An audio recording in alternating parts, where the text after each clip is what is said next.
मला वही समझ गए।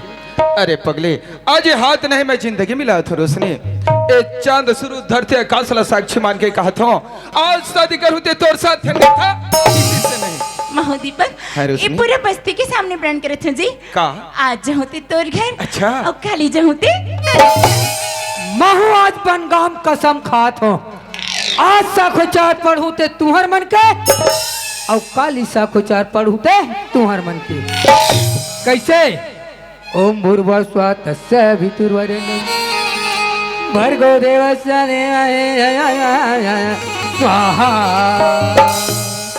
गौरी गणेश में 151 रुपया चढ़ा और लड़की लड़का को 2-2 चप्पल लगा।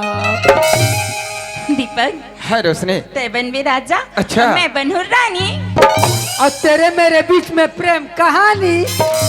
ए रोशनी हाँ जी तय बन बेरानी और मैं बनूं राजा और मैं बजाऊंगा गुदुम बाजा कैसे। दीपक हाँ रोशनी जबले थी मोर जिंदगी में हंसना जी हाँ तबले ना तोर माया मोर पर अनमोल होगी। अरे वाह पर न जी हाँ जी तोला मोर माया के खातिर किरिया खाएला पड़ी। ऐसे हाँ जी तो ठीक है रोशनी जब ते ये बात कही थी ना तो कसम भगवान की कहा था अच्छा तोर माया के मोला किरिया है रे पगली सच? सच।